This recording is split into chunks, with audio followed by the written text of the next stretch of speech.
morning, students. Good morning, ma'am. Good morning. Good morning. Okay, so right now we are going with the health assessment chapter, and till now we have completed till the assessment of head, neck, and lymph nodes. Half of the assessment of eye has been completed, and now we are doing revision of the assessment of eyes from yes, but in that something has Snellen chart, near vision that has yes, that's been completed. We are doing revision, yes, from the corneal light reflex. Okay, online students, what we have seen yesterday. Eye examination. Eye assessment. Sorry, you are not audible. Please speak again. Eye assessment. Eye assessment in that what we have corneal light reflex, then Cover Cover and uncover case. cover and cover test, Color vision. color vision, yes, pupils, pupils, Sclera.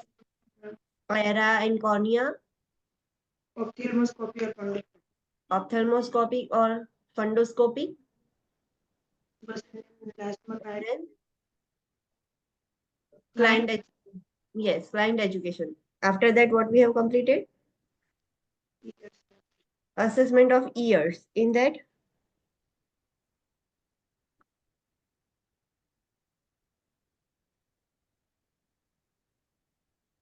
vestibular, okay. Yes, vestibular assessment. Okay, so let's do a quick revision of our previous class. We have completed corneal light reflex in the eye examination. What is corneal light reflex?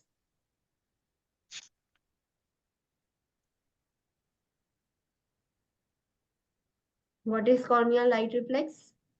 Normally present હોય આપણે એ parallel alignment check કરવા માટે use કરતા હોય. What we are checking? lens, Lens, yes, we are checking the lens. એમાં શું કરવાનું હોય? પેશન્ટની આઈઝની અંદર આપણે એક લાઇટ નાખીશું. પેશન્ટ સ્ટ્રેટ જોતો હશે તો એમાંથી રિફ્લેક્ટ થશે light. If it is not reflecting back, then cataract yes, there is something abnormality. Lens has become opaque. In which condition lens become opaque? cataract. Cataract. So એનાથી આપણને diagnose થશે કે પેશન્ટને cataract છે. What is cover uncover test?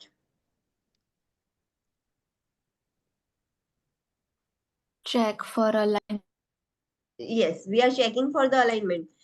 કેટલા એવા patients હોય કે જેમની આઈઝ અલાઇન ના હોય, યા તો ઇનવર્ડ હોય કાં તો આઉટવર્ડ અપવર્ડ ડાઉનવર્ડ એવું હોય. સો એ અલાઇનમેન્ટ ચેક કરવા માટે કવર અનકવર ટેસ્ટ કરવામાં આવે. એમાં શું કરવાનું હોય?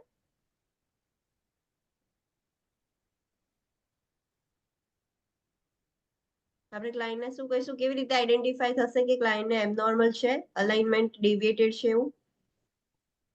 બંને આઈમાં સેપરેટલી કરવાનું, એક આઈને કવર કરવાની એન્ડ ધેન પછી આપણે એના ચેક કરવાનું ઘર બતાવીને બતાવી. યસ, ફોર એક્ઝામ્પલ ક્લાયન્ટની એક આઈ હેલ્ધી છે, એક આઈ એબનોર્મલ છે, ઇનવર્ડ મૂવમેન્ટ થયેલી છે, નોઝ તરફ છે.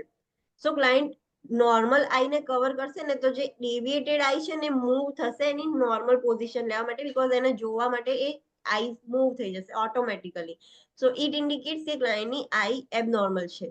અગર એબનોર્મલ આઈ કવર કરશે તો જે નોર્મલ આઈ છે એમની એમ જ રહેશે, એ મૂવ નહીં થાય બીકોઝ એ પહેલેથી જ અલાઇનમેન્ટમાં છે. સો જે ડેવિએટેડ અલાઇનમેન્ટમાં હશે જે આઈ એ મૂવ થશે. તો એના પરથી આપણને ખબર પડશે કે okay the client has slightly deviated alignment. 6 cardinal position of gaze એમાં શું હતું? ડાયગ્નોસ્ટિક પોઝિશન ટેસ્ટ એમાં for checking extraocular muscle movement, yes, we are checking the extraocular muscle movements. આપણે ક્લાયન્ટને કહીશું કે to stare this any point or pen. આપણે જે ડાયરેક્શનમાં પેન મૂવ કરીશું એ ડાયરેક્શનમાં અગર ક્લાયન્ટ એની આઈબોલ મૂવ કરી શકે એનો મતલબ કયા ક્રેનિયલ નર્વ્સ હેલ્ધી છે? 3, 4 and 6, Yes, cranial nerve 3, 4 and 6. They are doing their work completely. Then color vision. What is that?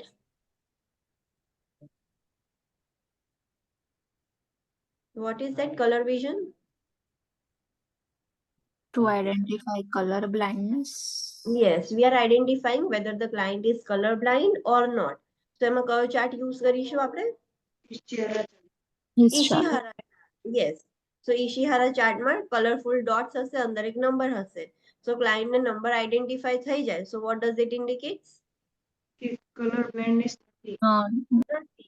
Patient healthy છે અને અગર એ નંબર ડાયગ્નોઝ ના થાય so there is a problem with color vision. Patient is color blind. So what is the red important point?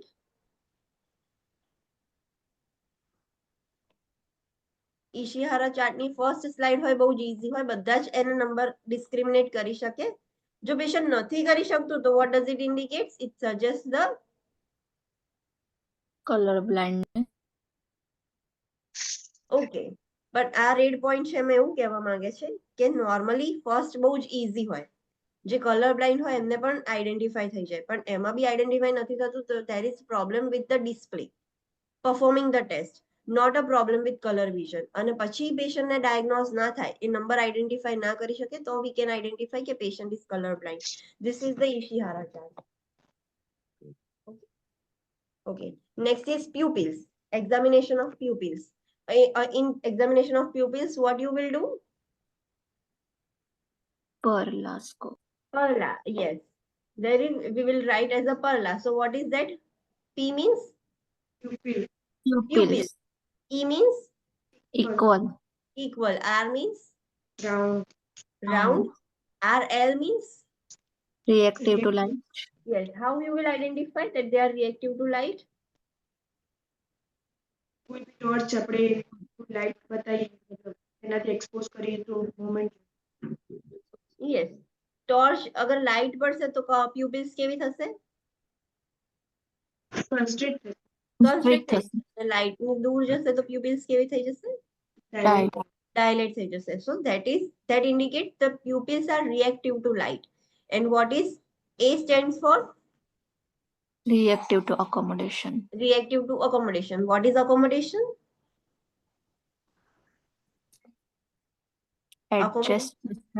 Adjustment of the pupils. So how you will check the adjustment of pupils? કોઈ બી distance પર કોઈ object હોય ને એને focus કરવાનું કહેવાય. હા, અને પછી એને મતલબ શિફ્ટ કરવાનું. Suddenly object shift કરવાનું. હા, so દૂરનું ઓબ્જેક્ટ જોવા માટે આપણી પ્યુપિલ્સ કેવી થાય?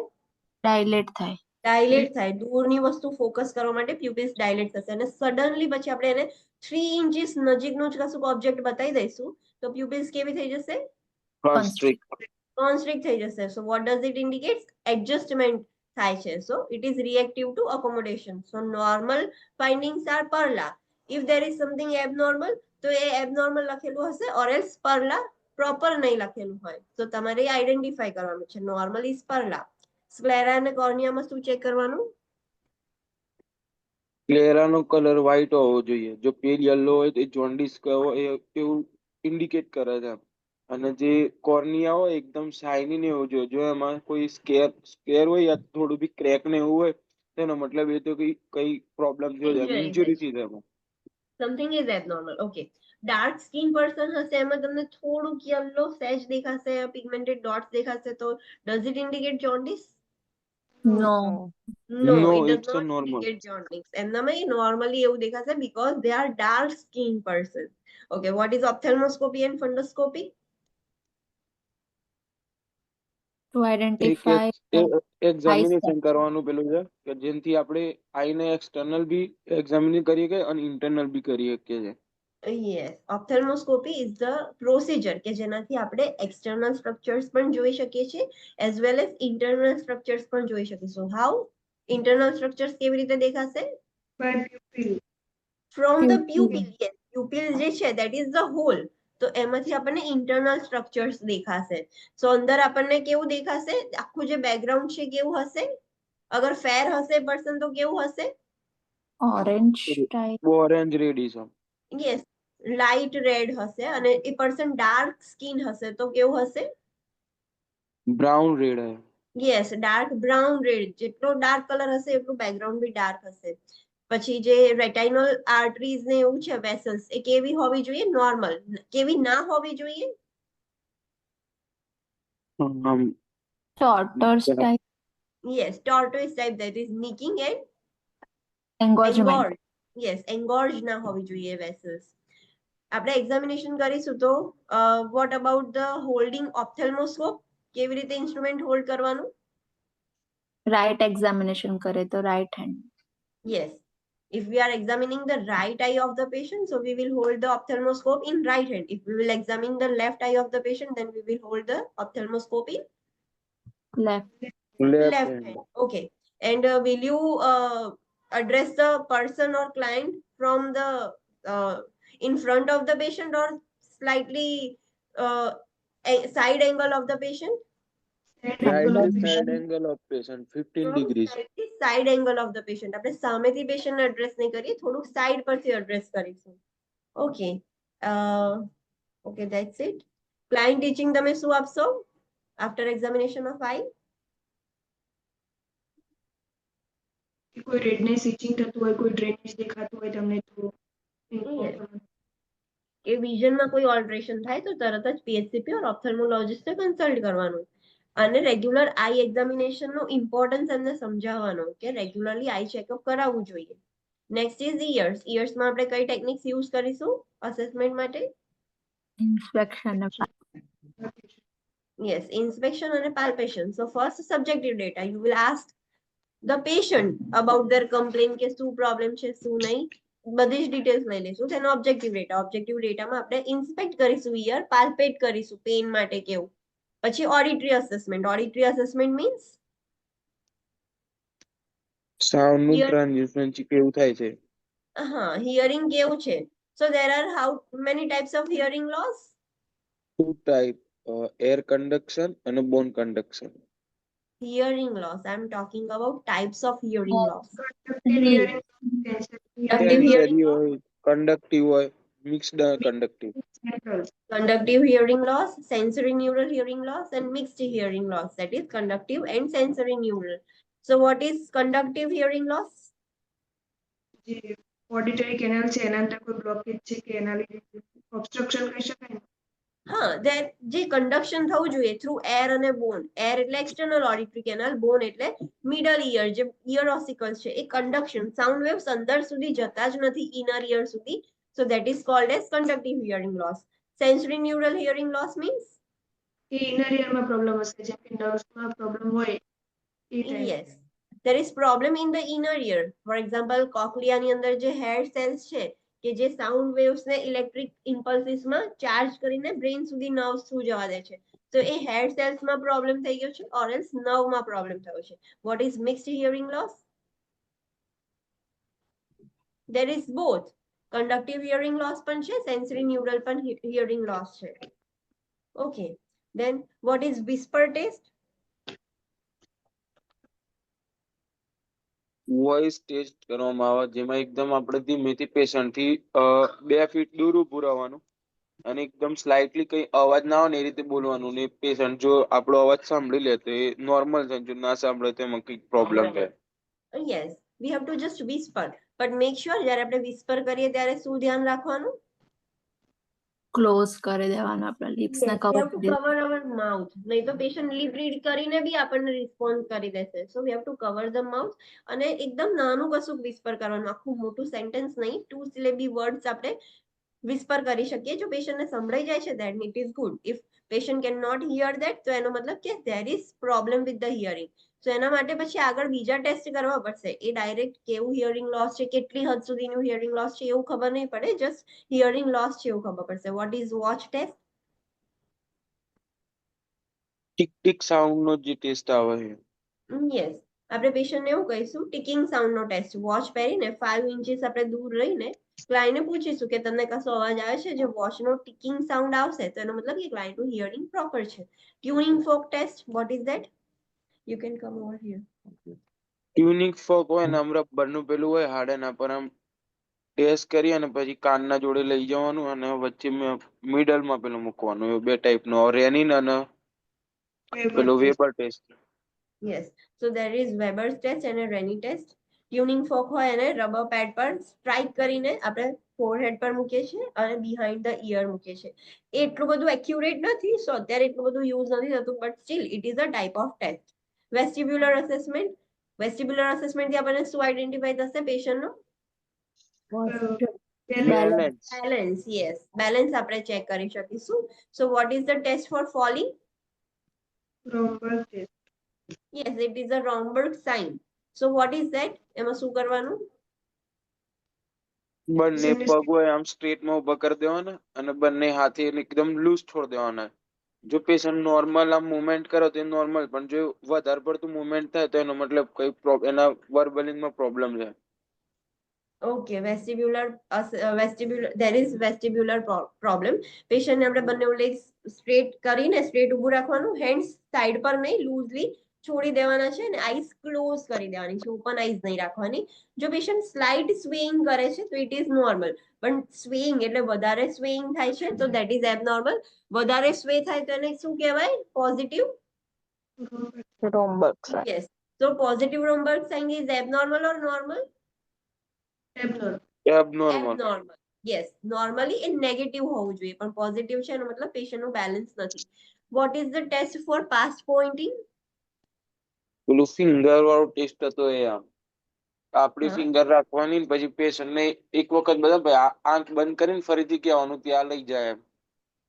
ઓકે, સો પહેલા પેશન્ટની આઈસ ક્લોઝ કરાવીને આપણે પેશન્ટને હેલ્પ કરીશું અને આપણી બે ફિંગર્સને પેશન્ટ એની બે ઇન્ડેક્સ ફિંગરથી ટચ કરશે. આંખો બંધ જ રાખવાની છે. પછી પેશન્ટને આપણે ઓર્ડર કરીશું કે put down your hands back અને પછી ફરીથી એ જ જગ્યા પર આંખો બંધ રાખીને પોઈન્ટ કરવાનું. જો પેશન્ટ એ એડ્રેસ કરી દે, આંખો બંધ કરીને એને યાદ છે કે અહીંયા જ હતો હાથ, તો એ કરી દે, then it is normal. normal. જો પેશન્ટ નથી કરી શકતું then that is abnormal. What is gaze nystagmus evaluation? આપડી આઈમાં Equality. સ્ટેજમાં જોવા મળે, પેલું દૂર જોવડાયું હોય ને પછી અચાનક થી નજીક જોવડાવી દઈએ પેશન્ટ ને તો આપડી આઈની અંદર થોડું વાઇબ્રેશન જોવા મળે. Sorry, repeat it. એમાં જે હોય ને કે આપડી જે આઈ પેલું આવે ને કોર્નિયા, એક Iris. આપણે નોર્મલ ના રહે, આમ અપડાઉન જોવે ને તો એડજસ્ટ થાય એમ. એક આઈ કવર કરેલી હોય ને બીજાથી જોડાઈએ ને તો Again, okay. So patient ને આપણે કહીશું સ્ટ્રેટ જોવાનું અને આપણે ક્લાયન્ટ ને કેવું સાઈડ આપણે એ મૂવમેન્ટ નિસ્ટેગમસ મૂવમેન્ટ એમાં આપણે જોઈશું. ગેઝ કરી રહેશે ક્લાયન્ટ તો એના આઈરિસમાં વાઇબ્રેશન્સ થાય છે કે નહીં એ આપણે ચેક કરીશું. સો ઇફ ઇટ ઇઝ ધેર તો આપણે આઈડેન્ટિફાઈ કરીશું કે there is nystagmus which is abnormal. What is Dick's Hallpike maneuver? પેશન્ટને સડનલી આપણે પોઝિશન ચેન્જ કરાવીએ, જેમ કે એક સુપાય છે અને આપણે એનો હાવલરમાં લાવીએ એ Yes. ટાઈમે પેશન્ટને પહેલા સિટિંગ પોઝિશન આપીશું અને સડનલી આપણે પેશન્ટને સુપાઇન પોઝિશન કરીશું, but the head is in 45 degree position. Head થોડુંક આપણે 45 ડિગ્રી એંગલ પર મૂવ કરી દઈશું અને સડન પોઝિશન ચેન્જીસના લીધે 30 સેકન્ડ સુધી આપણે જોઈશું એની આંખમાં કશા ચેન્જીસ દેખાય છે, એની આઈઝ વાઇબ્રેટ થાય છે. If it is vibrating it indicates there is nystagmus. અગર નથી તો પાછું ફરીથી પેશન્ટને સિટિંગ પોઝિશન આપો અને ફરી સુબાઈન કરો, બટ હવે ઓપોઝિટ સાઈડ હેડ મૂવ કરવાનું અને આઈઝ જોવાની. So if it is there then it indicates there is vestibular problem. If there is no nystagmus it indicates there is no any problem. Okay, next is otoscopic examination. What is that?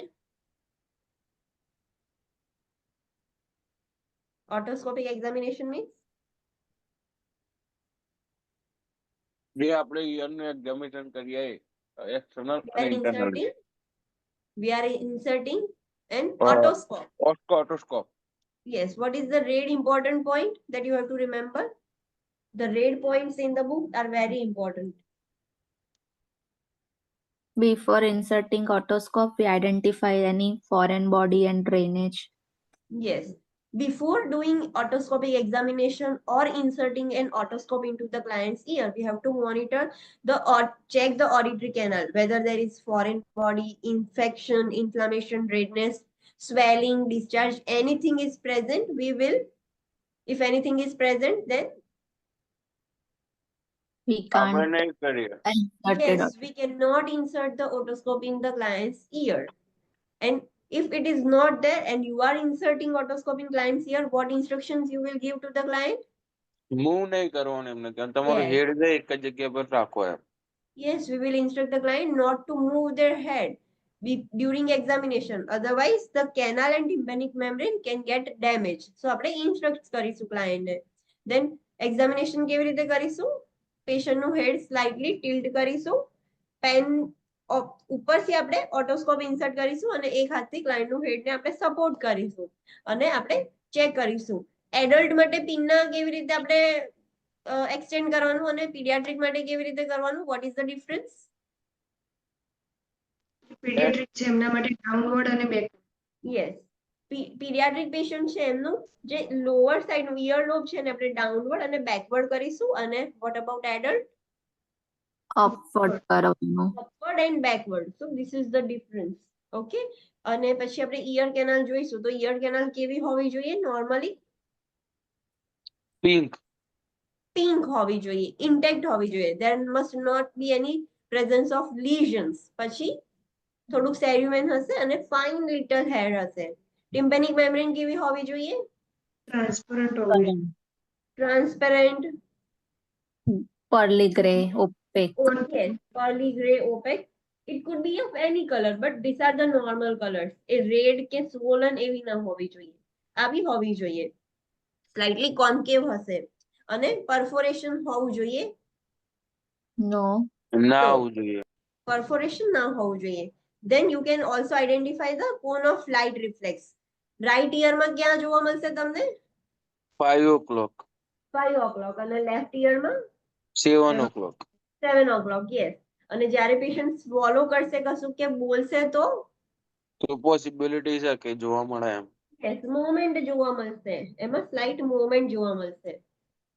અને પેશન્ટનું જે ટિમ્પેનિક membrane છે એ સ્વોલન થઈ ગયા છે, એટલે પ્રોટ્રુડ થઈ ગયો હોય કાં તો રિટ્રેક્ટ થઈ ગયો હોય, પાછળ ખેંચાઈ ગયો હોય, તો એ લાઇટ કેવી હશે? ફેડ થઈ ગયા છે એકદમ આમ. રેડ થઈ ગયા છે, એક ડોટ જગ્યાએ આપણને જોવા નહીં મળે.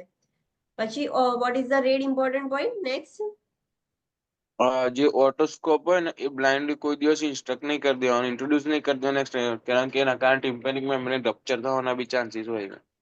yes, we cannot blindly insert the otoscope in patient's ear, otherwise the tympanic membrane will get perforated. એક કાણું પડી જશે એમાં, so આપણે directly blindly insert ના કરી શકીએ. What are the client teachings you will give to the patient? If any drainage, swelling, redness present હોય તો inform to PHCP. Or And cleaning method proper. okay, proper cleaning methods we will identify. What are they? What advice you will give to the patient? Will be moist, washed. Yes, પણ શું clean કરવાનું? જે આપણે બહારથી જે ear canal છે એ moist cloth છે અંદર નાખી શકીએ? ના. No, we cannot insert the moist cloth completely inside. So કેવી રીતે ક્લીન કરવાનું ઇયર કેનાલ? જે પેલું એનું ઇન્સ્ટ્રુમેન્ટ આવે છે ને નાનું એનથી જ કરવાનું. Yes, there is a specific tool through which we can clean our ear. Can we use cotton tip applicators or earbuds? No. No, we cannot use that. So આ બધી advice આપવાની patient ને. What is the specialist for the ear and larynx is called as? Otolaryngologist. Yes, otolaryngologist. So that is the new terminology. You have to remember all these things. Okay, any doubt till this? No.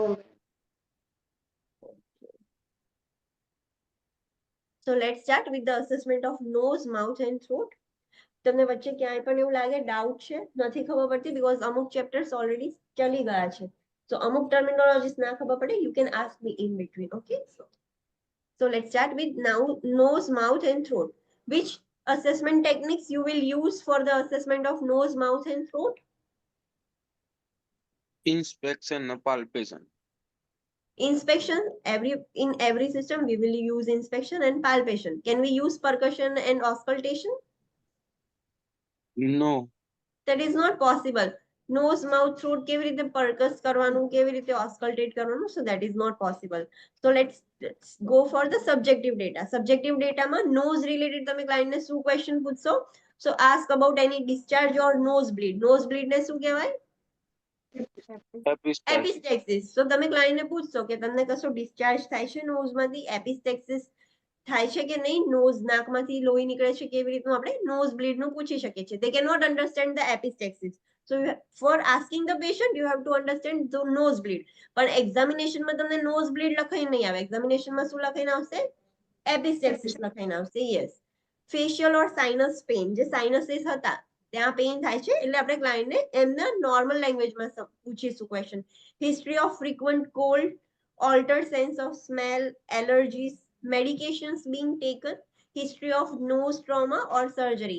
આ questions આપણે nose related question ક્લાયન્ટને પૂછીશું. Mouth અને throat related ક્લાયન્ટને કેવા questions પૂછીશું? So ask about the presence of sores or lesions. What is that? Sores or lesions means આપણે મોઢું Mouth છોલાઈ ulcer. નહીં જતો. માઉથ અલ્સર્સ. યસ. તો ક્લાયન્ટને પૂછીશું કે તમને કશા કેવા સોર્સ કે લીઝન્સ છે માઉથની અંદર, bleeding from the gums or elsewhere, ગમ્સમાંથી બ્લીડિંગ થતું હોય કાં તો માઉથમાં બીજી કોઈ જગ્યાએથી બ્લીડિંગ થતું હોય, alter sense of taste, toothache, use of dentures or other appliances, tooth and mouth care hygiene habits, at risk behavior. Example કેવા risk behavior? તો smoking, alcohol consumption, all this, and a history of infection, trauma or surgery. So આ બધા questions આપણે mouth અને throat related questions પૂછીશું. Objective dataમાં હવે આપણે assessment કરીને information લઈશું. We will not ask the patient. So what is that? So external nose should be midline and in proportion to other facial features. આપણે inspect કરીશું. જે nose છે external જે આપણને દેખાય છે એ સેન્ટરમાં હોવું જોઈએ, ડેવિએટેડ ના હોવું જોઈએ. So it should be in midline અને ઇક્વલ પ્રપોર્શનમાં હોવું જોઈએ. આમ આપણને જોઈને જ નોર્મલ લાગવું જોઈએ, એબનોર્મલ ના લાગવું જોઈએ. Patency of the nostrils can be tested by pushing each nasal cavity closed and asking the client to sniff inward through the other nostril. હવે જે નોસ્ટ્રિલ્સ છે, નોસ્ટ્રિલ્સ મીન્સ કે જે પેસેજ છે નોઝની અંદર, જે આ પેસેજ છે that is called as nostrils. Each there are two nostrils, one nose and two nostrils. So in nostrils ની patency, patency means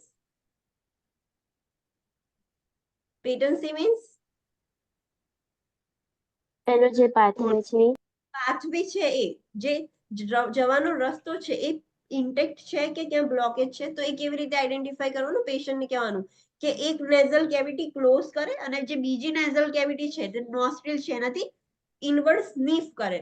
અગર નોર્મલી સ્નીફ થાય છે, હવા અંદર જાય છે, એનો મતલબ કે પેટન્સી ઇન્ટેક્ટ છે, બ્લોકેજ નથી. A nasal speculum and a pen light or a short wide-tipped speculum attached to an otoscope head is used to inspect for redness, swelling, discharge, bleeding or foreign bodies. The nasal septum is assessed for deviation. હવે internal નોસ્ટ્રિલ્સ નું અંદરનું આપણે જોવું હોય તો કેવી રીતે જોઈ શકીએ? So there is one device, nasal speculum. Nasal speculum થી જોઈ શકીએ છીએ, કાં તો pen light. Pen light means there is a pen અને એ લાઇટ વાળું હોય, સો તમે ડાયરેક્ટલી નોઝમાં એ લાઇટ થ્રુ જોઈ શકો છો, તો પેન લાઇટ હોય. ઓર એલ્સ બીજું ડિવાઇસ શું છે? તો એક નાનું વાઇડ ટીપ સ્પેક્યુલમ હોય. એ સ્પેક્યુલમ એટલે ખાલી આગળનું ડિવાઇસ જે ચેન્જ થઈ શકે એવું. એ સ્પેક્યુલમ કોના જોડે અટેચ કરવાનું? જે ઓટોસ્કોપ હતું એનું ઇયરનું સ્પેક્યુલમ કાઢીને આપણે નોઝનું સ્પેક્યુલમ અટેચ કરીને એનાથી પણ જોઈ શકાય છે. પણ એ સ્પેક્યુલમ થોડુંક અલગ હશે, ઇયરનું જે હતું એના કરતા અલગ હશે. ઇયર વાળું લોંગ હોય અને નોઝનું શોર્ટ હોય અને વાઇડ હોય. સો એ સ્પેક્યુલમ ચેન્જ કરીને આપણે ઓટોસ્કોપ પર લગાવીને આપણે ઇન્સ્પેક્ટ કરી શકીએ છીએ નોસ્ટ્રિલ્સ, ઇનર નેઝલ કેવિટી. તો તમને રેડનેસ, સ્વેલિંગ, ડિસ્ચાર્જ, બ્લીડિંગ કે કોઈ ફોરેન બોડી હોય તો તમે ઇઝીલી અસેસ કરી શકો છો. જે નેઝલ સેપ્ટમ હોય, નેઝલ સેપ્ટમ મીન્સ કે બે નોસ્ટ્રિલ્સની વચ્ચેનું જે સેપ્ટમ છે એ ડેવિએટેડ છે કે નહીં એ પણ અસેસ આપણે કરી શકીએ છીએ. The nurse presses the frontal sinuses located below the eyebrows and over the maxillary sinuses which is located below the cheekbones. The client should feel firm pressure but no pain. જે આપણે જોયું હતું કે facial frontal સાઇનસીસ અને મેક્સિલરી સાઇનસીસ, અહીંયા frontal સાઇનસીસ હતા અને આ મેક્સિલરી સાઇનસ છે. તો આપણે પાલ્પેશન કરવાનું છે, આપણે પ્રેસ કરવાના છે મેક્સિલરી સાઇનસીસ, ફ્રન્ટલ સાઇનસીસ. પેશન્ટને પેન ના થવું જોઈએ, પેશન્ટને પ્રેશર ફીલ થશે પણ પેન ના થવું જોઈએ. If patient is experiencing pain, it indicates abnormal. abnormality and inflammation of the sinuses. So patient ને normally pain ના થવું જોઈએ, ખાલી pressure જ feel થવું જોઈએ. The external and inner surfaces of lips are assessed for color, moisture, cracking or lesions. હવે આપણે lips પણ જોઈશું. So external surface પણ જોવાની, internal surface પણ જોવાની, color કેવું છે, moisture કેવું છે, lips cracked છે, કોઈ lesions છે lips પર કે નહીં એ check કરવાનું. The teeth are inspected for the condition and number, should be wide, spaced evenly, straight and clean, free from debris or decay. teeth be inspect કરવાના, એની કોઈ કન્ડિશન હોય teethની અલગ અલગ તો એ ચેક કરવાની, નંબર્સ જોવાના કે કેટલા teeth છે, વ્હાઇટ હોવા જોઈએ teeth, evenly spaced હોવી જોઈએ, ના બહુ એકદમ constricted બી નહીં, બહુ વાઇડ બી નહીં, evenly spaced હોવા જોઈએ, straight હોવા જોઈએ, clean હોવા જોઈએ અને oral cavities કે decay ના હોવું જોઈએ. The alignment of upper and lower jaws is assessed by having the client bite down. હવે સમટાઈમ્સ તમે એવું જોયું હશે કે અમુક ક્લાયન્ટ્સ હોય ને એમનું અપર જો અને લોઅર જો મિડ લાઈન ના હોય. For example this is upper જો, તો એવી રીતે બાર હોય. સો એ કેવી રીતે ચેક કરીશું? આપણે ક્લાયન્ટને કહીશું બાઇટ ડાઉન કરો. આવી રીતે બાઇટ કરશે તો અગર આ બાર હશે તો આમ જ રહેશે, અને નોર્મલ હશે તો બંને આમ ટીથ કમ્પ્લીટલી એકબીજાની સાથે મેચ થશે. તો એ અલાઇનમેન્ટ આપણને ખબર પડશે કે અપર જો અને લોઅર જો નું અલાઇનમેન્ટ કેવી રીતે છે.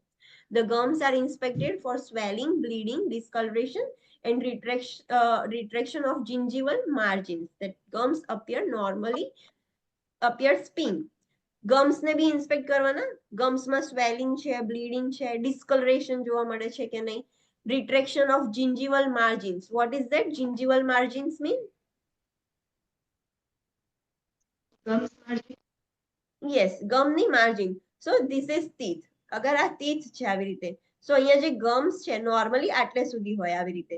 સો રિટ્રેક્શન મીન્સ વોટ કે teeth છે અને માર્જિન્સ બહુ નીચે જતી રહી છે, tooth વધારે બહાર દેખાય છે, બધી પાછી જતી રહી છે gingival margins. સો એવું થયું છે કે નહીં એ આઈડેન્ટિફાય કરવાનું. અગર રિટ્રેક્શન ઓફ gingival margins જોવા મળે તો એ કઈ કન્ડિશન કહેવાય? પેરીડોન્ટાઇટિસ એવી રીતનું એની કન્ડિશન છે, તો એ આઈડેન્ટિફાય થાય. ગમ્સ નોર્મલી કેવા હોવા જોઈએ? પિંક. પિંક હોવા જોઈએ. નોર્મલી ગમ્સ પિંક હોવા જોઈએ. The dorsal, ventral and lateral side of the tongue are inspected for color, surface characteristics, moisture, white patches, nodules and ulceration. ટંગને આપણે બધી સાઈડથી જોવાની છે, ડોર્સલ નીચેથી ઉપરથી સાઈડથી બધી સાઈડથી આપણે ટંગ એક્ઝામિન કરવાની છે. એનો કલર કેવો છે, સરફેસ કેવી છે, કેરેક્ટરિસ્ટિક્સ કેવા છે, મોઇસ્ચર કેવું છે, બહુ ડ્રાય તો નથી, વ્હાઇટ પેચીસ છે કે નહીં, નોડ્યુલ્સ કે અલ્સરેશન તો નથી, બધું જ ચેક કરવાનું. Dorsal surface and lateral surfaces are normally rough. આ જે ડોર્સલ સરફેસ છે ટંગની ઉપરની અને સાઇડ્સની સરફેસ રફ હશે. વેન્ટ્રલ સરફેસ નીચેની સરફેસ કેવી હશે? ટંગની નીચેની એકદમ સ્મૂથ હશે, એકદમ શાઇની હશે અને તમને વેન્સ બી દેખાશે. સો એ નોર્મલ આવું હોવું જોઈએ. The nurse retracts the cheek with the tongue depressor to check the buccal mucosa for color and the presence of nodules or lesions. Normal mucosa is glistening, pink, soft, moist and smooth. હવે જે આપણે tongue ડિપ્રેસર જે છે એનાથી ચીક બોન આવી રીતે extend કરવાનો છે સાઈડમાં, અને ચીક બોન બકલ મ્યુકોઝા ચેક કરવાનું છે કે ત્યાં કોઈ નોડ્યુલ્સ, લીઝન કે એવું તો નથી ને. નોર્મલી બકલ મ્યુકોઝા એકદમ ગ્લિસ્ટનિંગ હોય, શાઇની હોય, પિંક, સોફ્ટ, મોઇસ્ટ અને સ્મૂથ હોવી જોઈએ. એનાથી અલગ તમને જોવા મળે તો that indicates something is abnormal.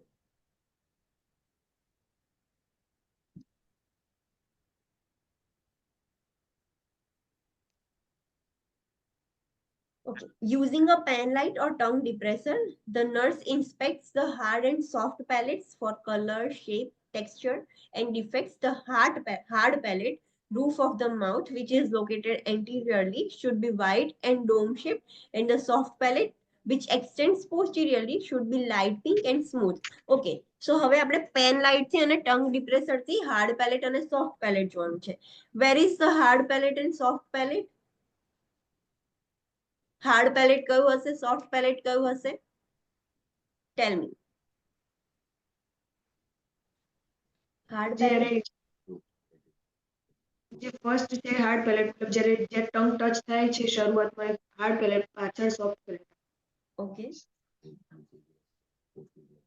Okay. So જે ટીથના પછી તરત જ ઉપરની જે રૂફ સ્ટાર્ટ થઈ જાય છે જે તમે ટંગથી પ્રેસ કરશો તમને હાર્ડ ફીલ થશે, that is hard palette.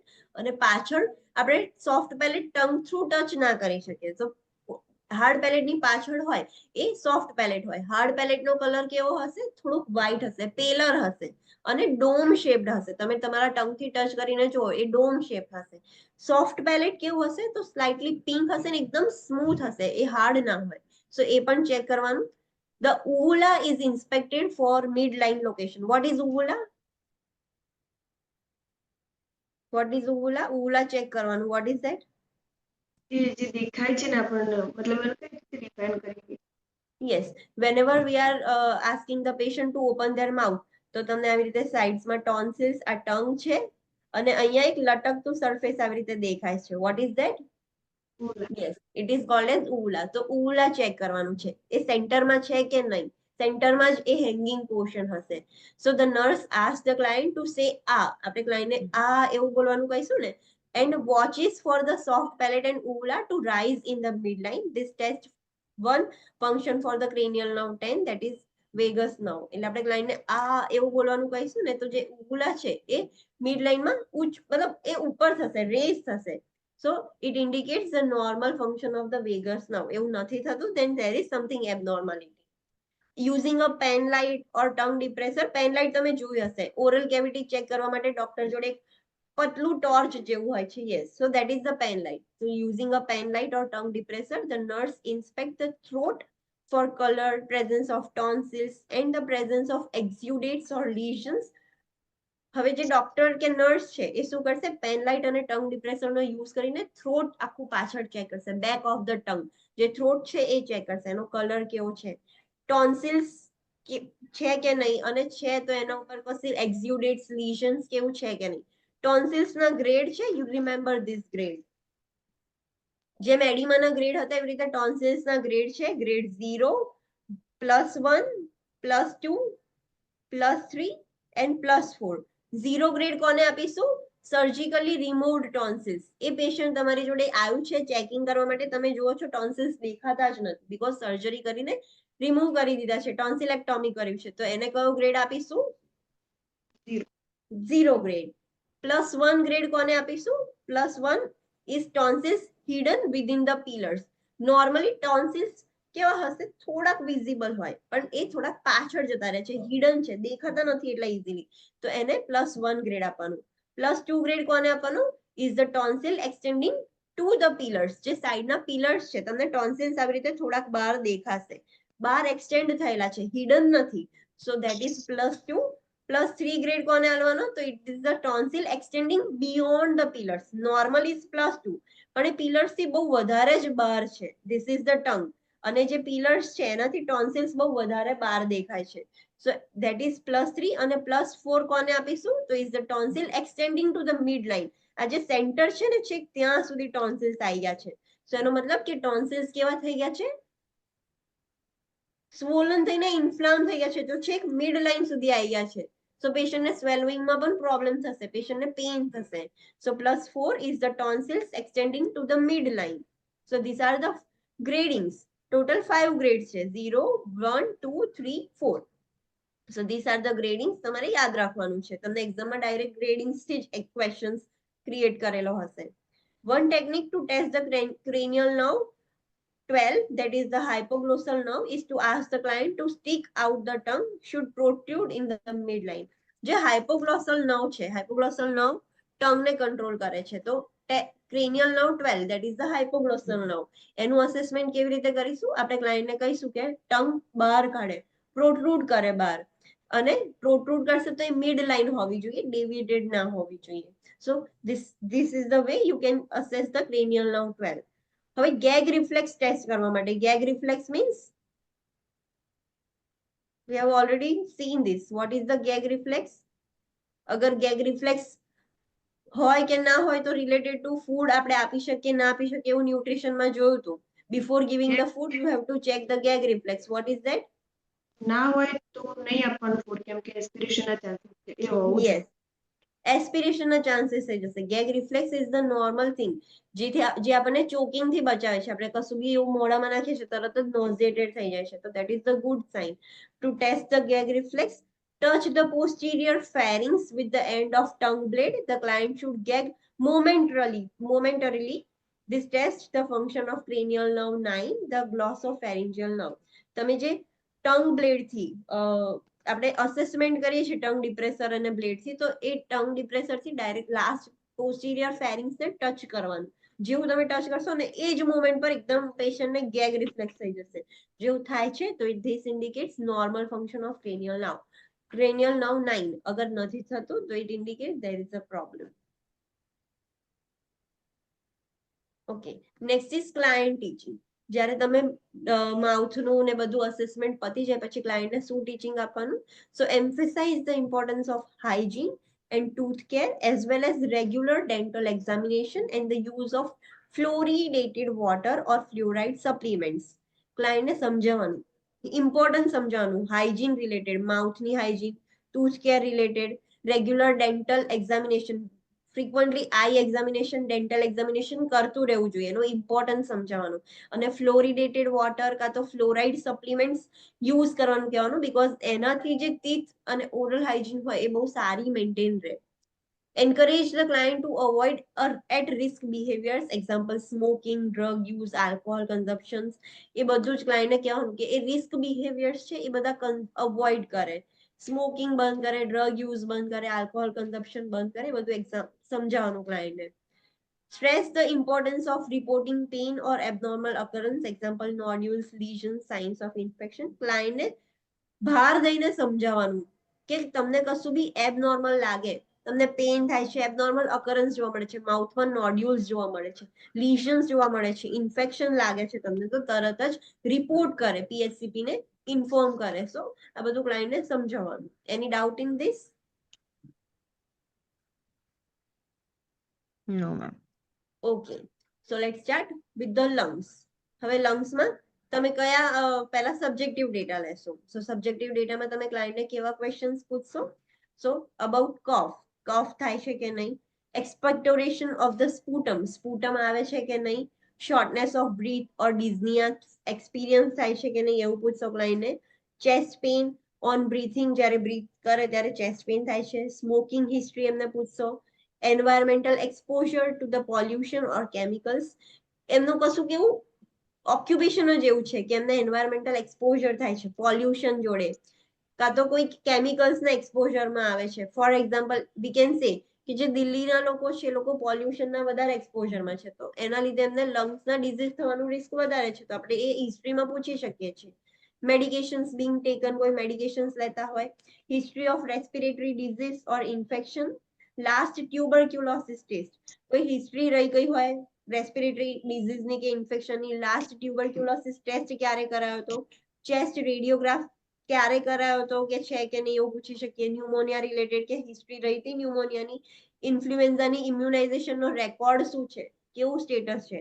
Record the smoking history in pack years, તમને ક્વેશ્ચનની અંદર બી આવું જ લખેલું હશે કે the smoking history of the patient is 10 pack years, 20 pack years, 30 pack years, એવી રીતે લખેલું હશે. So what is that? Let's understand this. Pack years એટલે શું? Pack years માં જ હિસ્ટ્રી લખી હશે. એનો મતલબ શું? The number of pack per day. Just a minute. Look. Number of pack per day multiply by times where's the line? The number of years smoked, કેટલા years સુધી એમને સ્મોકિંગ કર્યું છે, અહીંયા years હશે. સો એક્ઝામ્પલ આપ્યું છે કે ફોર એક્ઝામ્પલ એક ક્લાયન્ટ છે જે હાફ પેકેટ અ ડે, રોજનું half packet of cigarettes A smoke કરતું હતું ફોર 20 years. 20 years સુધી એ રોજનું હાફ પેકેટ એ સ્મોકિંગ કરતું હતું, તો હાફ ડે આખા દિવસનું કેટલું પેકેટ, અગર 1 હોય તો 1, 2 હોય તો 2, એવી રીતે. મોમેન્ટ એરા એક મોમેન્ટ.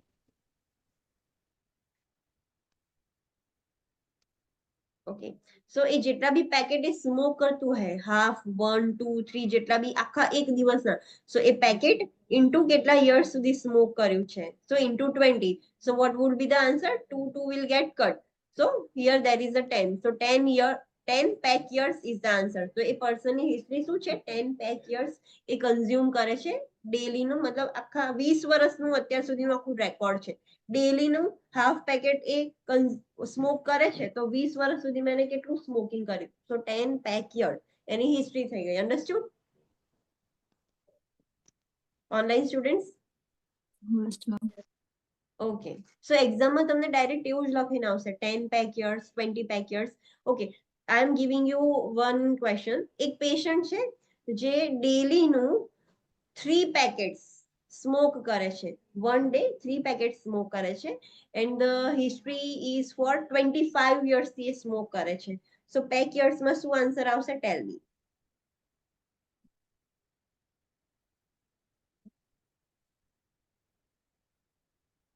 ઓકે,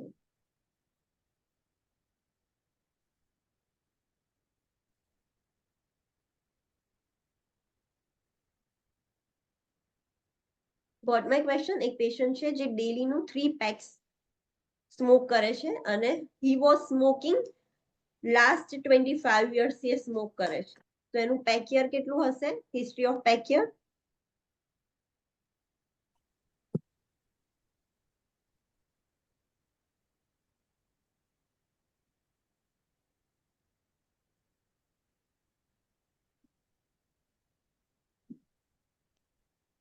ચલો, ટેલ મી.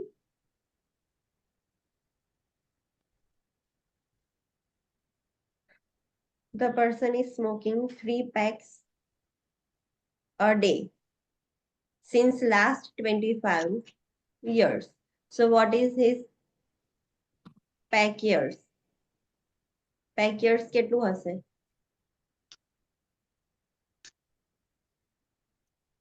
$75. Okay, other students? બીજો કોઈ આન્સર? 75. 75. કેવી રીતે 75? From the formula કે daily 3 packs a day છે તો 3 multiplied by 25 it is equals to 75. So 75 એનું pack years થઈ ગયું. So this is how તમને ડાયરેક્ટ માં 75 pack years એવી રીતે લખેલું હશે.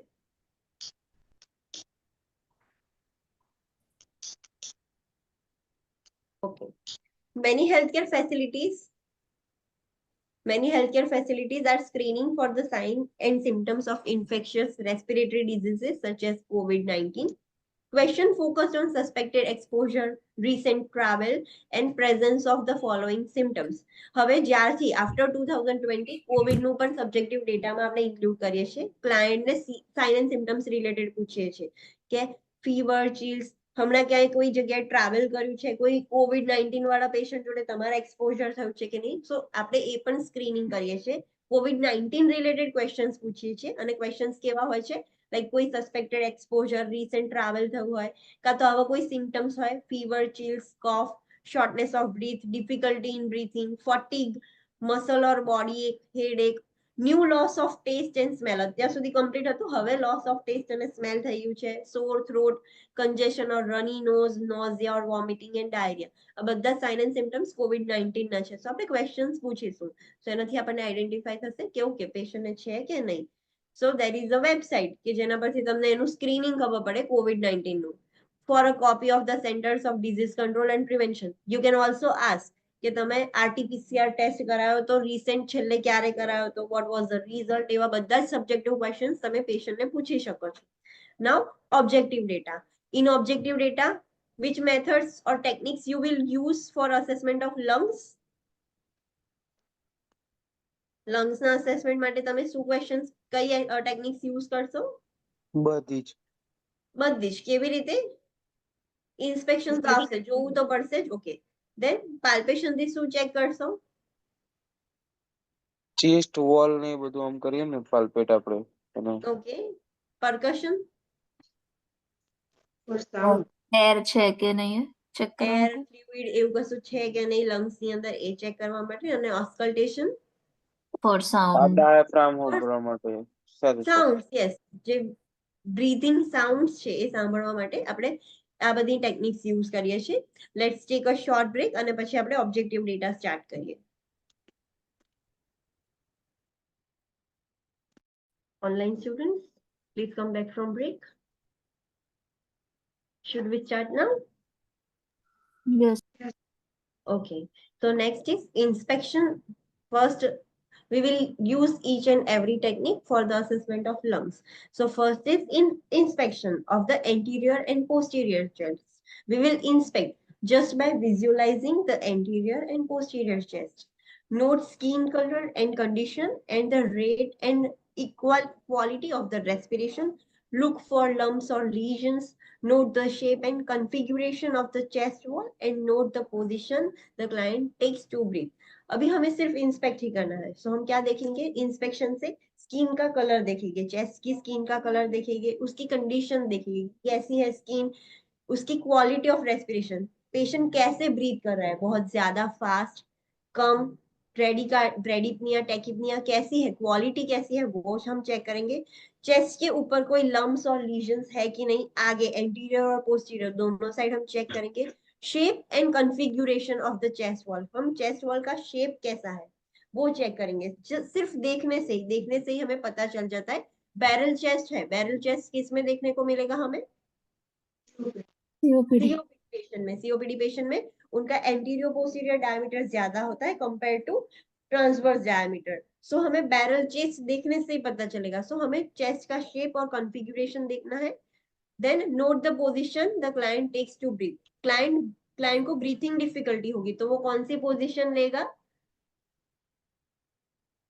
The best position which gives the semi-foulers. Okay, then another position, through that position we can identify that patient is having the breathing problem. What is that position? tripod Tripod position? Yes. So हमें position देखनी है कि client कैसे breathe करने के लिए कौन सी पोजीशन ले रहा है. So all these things we will just inspect these things. Next is palpation. अभी हमें palpation करना है. So कौन सी चीज पर हम palpation करेंगे? So palpate the entire chest wall, noting the skin temperature and moisture and looking for the areas of tenderness or lumps, lesions or masses. Assess chest extrusion and tactile और vocal parameters. अभी हमें पूरी entire chest wall को आगे से और पीछे से palpate करना है. So using the sense of touch, हमें पेशेंट की स्किन टेम्परेचर चेक करना है कि कैसा है स्किन टेम्परेचर, मॉइस्चर कैसा है स्किन का, फिर टेंडरनेस तो नहीं है ना, हम पेशेंट को टच करेंगे तो पेशेंट को पेन तो नहीं हो रहा. Any lumps you can feel on the skin, आपको पाल्पेशन से लम्स फील हो रहा है, लीजन्स, कोई मासिस है वो फील हो रहा है. चेस्ट एक्सक्रूशन वो भी पाल्पेशन से असेस करना है. What is chest excursion? Anyone has any idea? Chest excursion means patient को हम पोस्टीरियरली हैंड ऐसे पेशेंट के चेस्ट वॉल पर रखेंगे. जैसे ही पेशेंट इनहेल करेगा चेस्ट एक्सपांड होगी. सो हमें कैसे पता चला? हमने उसके चेस्ट पर हाथ रखा. So we can also feel that कि पेशेंट की चेस्ट एक्सपांड हो रही है, रिलैक्स हो रही है. So we can feel the chest excursion, जो मूवमेंट हो रही है वो हम फील कर सकते हैं. टेक्टाइल और vocal fremitus. What is that tactile और वोकल फ्रेमिटस? सो जब भी पेशेंट बोलेगा हम उसकी चेस्ट पर हाथ रखेंगे. सो वो वाइब्रेशंस हमें फील होंगे. पेशेंट कुछ भी बोलेगा तो चेस्ट पर हाथ रखने से वो वाइब्रेशंस हमें फील होंगे. So we have to palpate this two things also. Let's know how to palpate these things. So box 12.7, palpation of the chest. In that we will check for the chest excrusion and tactile or vocal fremitus. Chest excursion कैसे करना है? So posterior कैसे करना है? The nurse places the thumb along the spinal processes at the 10th rib with the palms in light contact with the posterolateral surfaces. For example, patient के posterior back side में, this is the back side, ये back है. तो patient nurse कैसे हाथ रखेगी? Thums हो गए, this could be the hand of the nurse. ऐसे हाथ रखना है हमें दोनों साइड से, ऐसे हाथ रखना है. सो थंब कहां पर होगा? To the spinal processes. हमारा थंब ऐसे होगा और हैंड्स पूरा पाम कैसे होगा? तो पोस्टेरोलेटरल साइड पर होगा. सो हमें हाथ ऐसे रखना है पेशेंट के बैक पर. The nurse thumb should be 2 inches apart.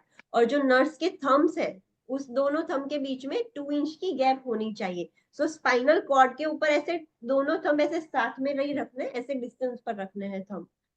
The fingers are pointing laterally, और फिंगर्स हमारी लेटरल पॉइंट पर होनी चाहिए, ऐसे नहीं, ऐसे होने चाहिए हाथ।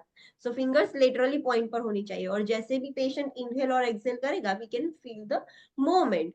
एंटीरियरली हमें कैसे प्लेस करना है, पाल्पेशन करना है। सो एंटीरियर साइड पे the nurse places the hand on the anterolateral wall with the thumbs along the costal margin pointing inward the xiphoid process। अभी एंटीरियर साइड पर, यहाँ पर ये एंटीरियर है, सो उसमें थंब कैसे होंगे, जो थंब है वो जीफॉइड प्रोसेस की तरफ होंगे, हमें ऐसे हाथ रखना है, थंब जीफॉइड प्रोसेस की तरफ इनवर्ड पॉइंटिंग होंगे सारे thumb. So by palpating that anterior side we can identify the chest exclusion। so anterior पर ऐसे palpation करना है।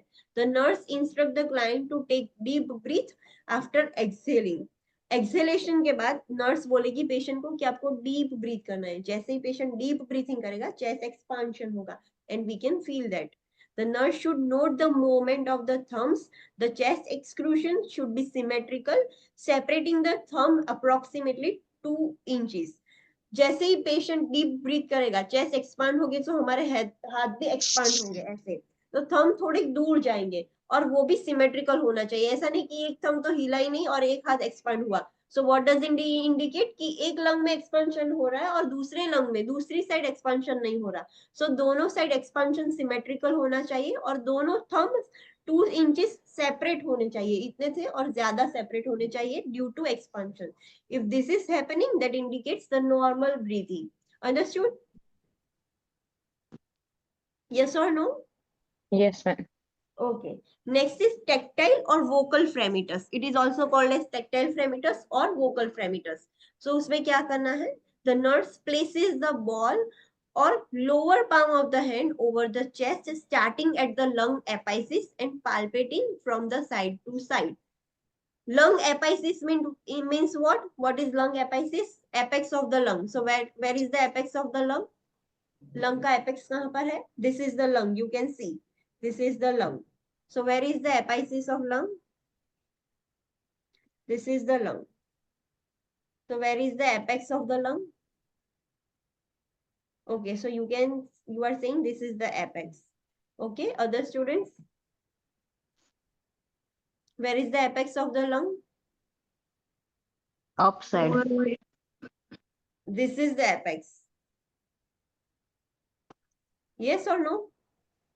Yes. Okay, this is the apex. This is the base. Okay, make sure.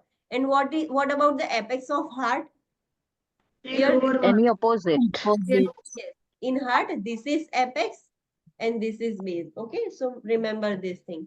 So what we have to do, हमें ball ऐसे हाथ में रख के बॉल प्लेस करना है, या फिर हमारे लोअर पाम, ये जो लोअर पाम है वो एपेक्स पर प्लेस करना है, at the upper surface of the lungs, palpating from side to side. हमें साइड टू साइड ऐसे पाल्पेट करना है। The nurse ask the client to repeat the words 99 99 ऐसे रिपीट करना है वर्ड। सो जैसे पेशेंट 99 99 ऐसे रिपीट करेगा, सो आपको वाइब्रेशन फील होगा, बिकॉज आपने ऊपर की साइड, बैक साइड में अपना हाथ रखा था। सो आपको वाइब्रेशन फील होगा जब भी पेशेंट रिपीट करेगा word. Symmetrical palpable vibration should be felt by the nurse. ऐसा नहीं कि एक साइड आपको वाइब्रेशन फील हो और दूसरी साइड ना हो, दैट इज एबनॉर्मल। आपको दोनों साइड सिमेट्रिकल वाइब्रेशंस फील होने चाहिए। If they are symmetrical, if there is symmetrical vibration, this indicates the normal functioning of the lungs. Understood? Yes. Yes, this image is posterior and anterior. This is for the palpation. We will cover this next. Understood about tactile fremitus and chest exclusion? Yes or no? Yes, ma'am. Okay. So let's see percussion. Percussion means what? You have to tap on the lungs, on the skin. So that is called as percussion. Starting at the apices. Apices means from the above. Yes. Starting at the apices, percuss across the top of the shoulders, moving to the interspaces, making a side-to-side comparison all the way down the lung area. It is shown in figure 12.2. So, how do you have to percuss? How you have to do percussion? From the apices, from the above, you have to start the percussion. So between the spaces, intercostal spaces on the bones, you cannot do percussion. So between the spaces, you have to do percussion, and you have to move side by side. So first you will percuss here, then here, 1, 2, 3, 4, 5, 6, 7, 8, 9, 10. So you are covering whole lung from the apex to base, and you are also covering both the lungs. So you have to move like this, and you have to do the percussion. Understood? Yes or no? Yes, sir. Yes. This is for the anterior. Anteriorly, you have to percuss 1, 2, 3, 4, 5, 6, 7, 8. So you are covering whole lung also, and you are also covering both of the sides. Okay. This is posterior. This is posterior. This is anterior. Okay.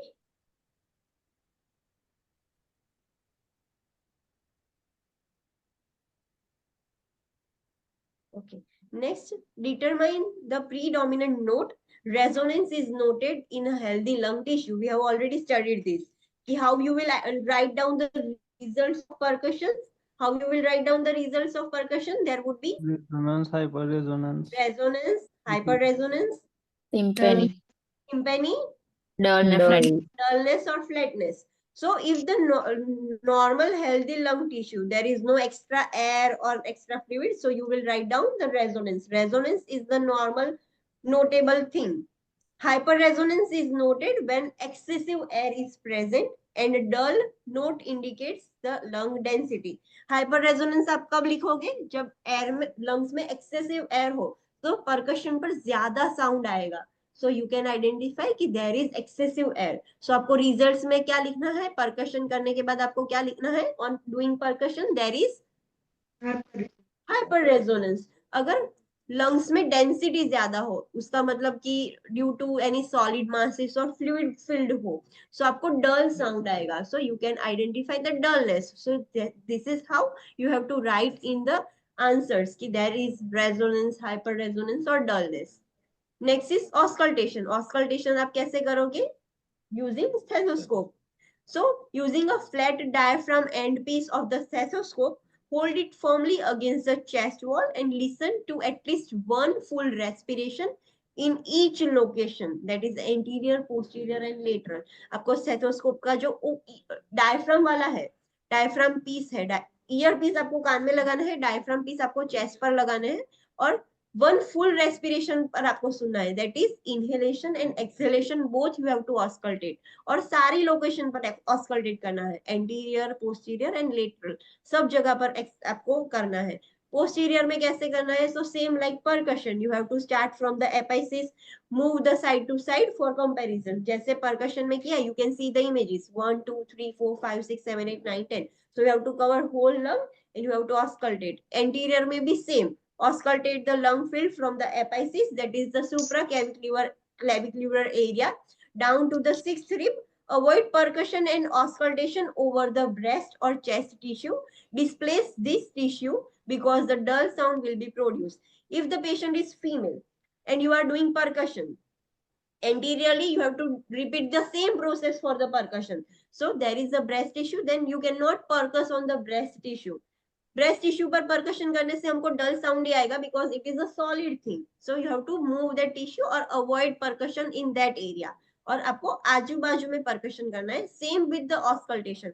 Auscultation भी anteriorly same position पे करेंगे, 1 2 3 4 5 6 7 8. But if it is she is female, so you have to avoid auscultation on the breast tissue.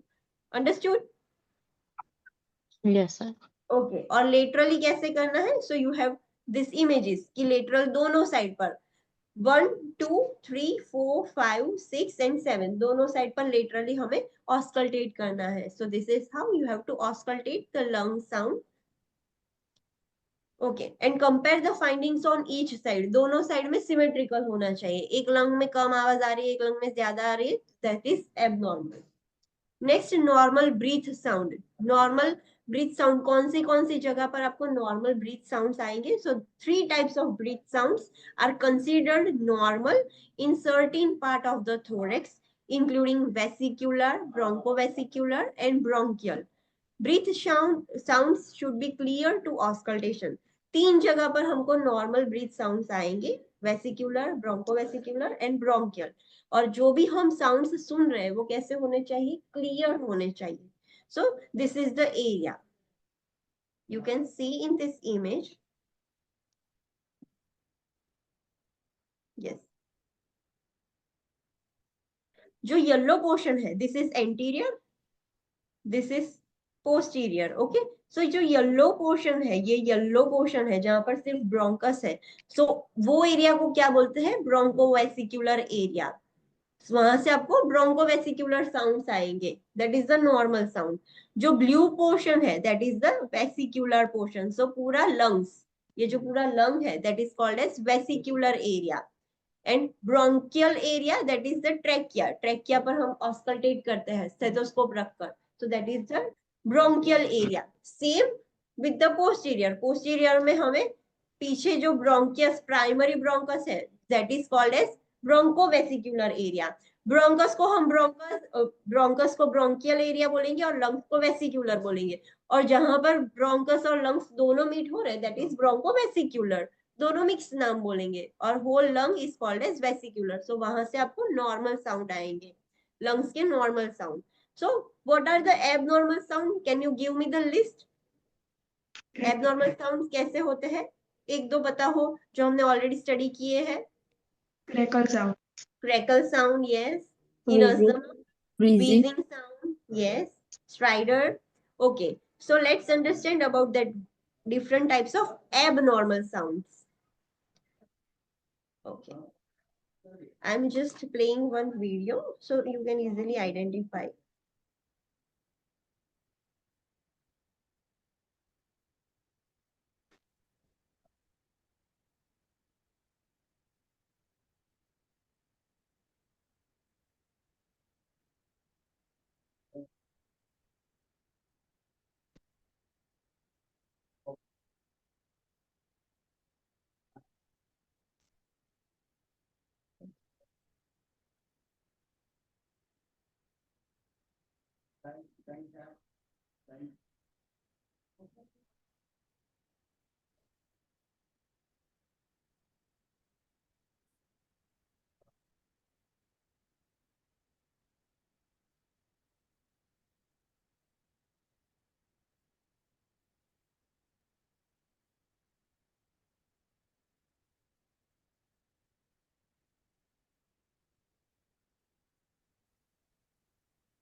Hey everyone, this is Sarah. Is it audible? yes ma'am.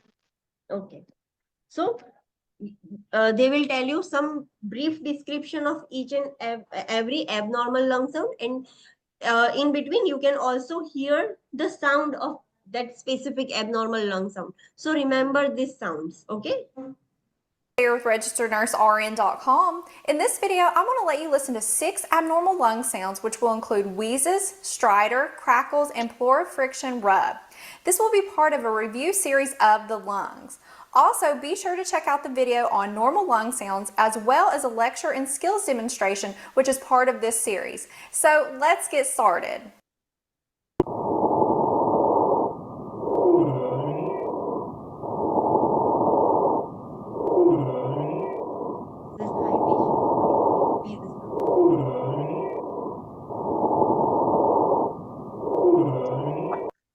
This is high-pitched polyphonic wheeze sound where it is auscultated, when it is auscultated.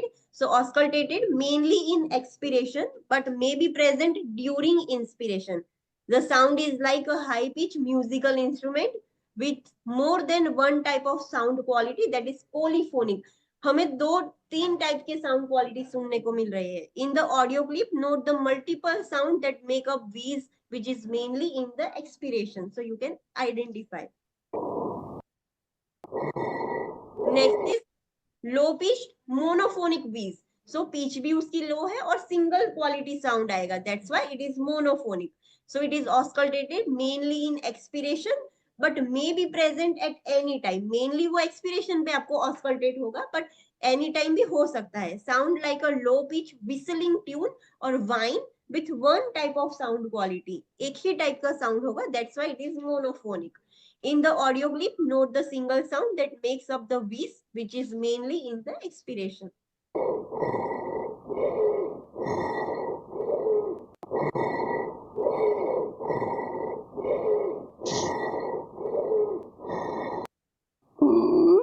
Next is strider. Strider is auscultated during inspiration. High pitched whistling or gasping sound with harsh sound quality. वो जो भी sound आएगा strider का वो high pitch होगा, whistling होगा और gasping sound आएगा और वो भी harsh क्वालिटी का होगा. May be seen in children with the conditions such as croup और epiglottitis. जो भी चाइल्ड होगा जिसको क्रूप और एपिग्लोटाइटिस होगा उसमें आपको ये सुनने को मिलेगा, और anyone with an airway obstruction etcetera. It requires medical treatment. जिसको एयरवे ऑब्स्ट्रक्शन होगी उसमें भी आपको ये साउंड देखने को मिलेगा. In the audio clip you have to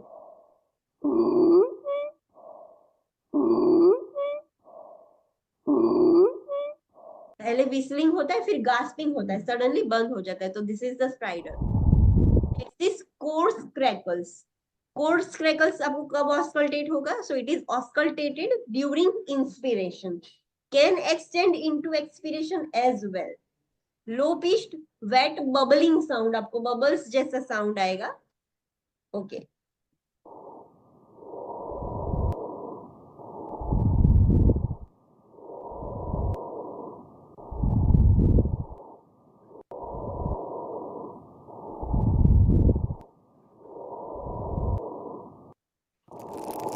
Okay. Next is fine crackles. Fine crackles आपको इंस्पिरेशन पर ऑस्कल्टेट होगा. हाई पिच क्रैकलिंग साउंड होगा, सिमिलर टू फायर क्रैकलिंग. जो फटाके फूटते हैं फायर क्रैकलिंग्स होता है उसके जैसा साउंड आएगा, similar to that.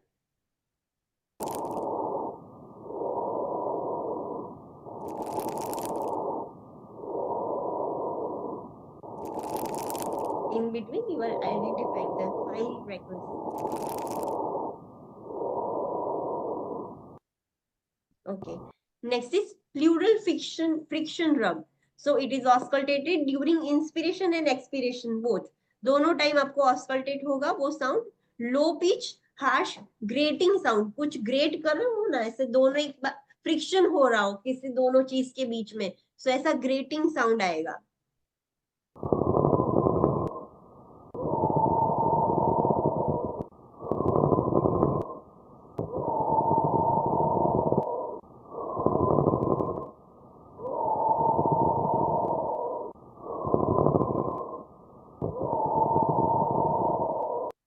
Okay, so I am playing the video again. Just listen all the sounds very carefully. Hey everyone, this is Sarah with RegisteredNurseRN.com. In this video, I'm going to let you listen to 6 abnormal lung sounds, which will include wheezes, stridor, crackles, and pleural friction rub. This will be part of a review series of the lungs. Also, be sure to check out the video on normal lung sounds as well as a lecture and skills demonstration, which is part of this series. So let's get started.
Okay, thank you so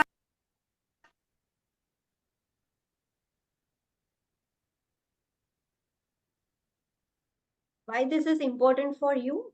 Can anyone tell me? કેમ કે એક્ઝામમાં આવે છે ને sound Yes, in examination वो आपको audio question पूछेंगे, आपको सिर्फ एक ऑडियो क्लिप होगी just like this, lung sound, heart sound, उसकी ऑडियो क्लिप होगी और you have to identify from that audio clip कि ये कौन से टाइप का साउंड है, fine crackles, coarse crackles, stridor, wheezes, कौन सा साउंड है वो आपको आइडेंटिफाई करना होगा. सो दिस इज इम्पोर्टेंट, ये पूछा जा सकता है. If you have bad luck then you can be asked. Good luck होगा तो एक भी नहीं आएगा, मुझे एग्जाम में एक भी नहीं आया था, for my good luck, but you have to prepare this, so this is important.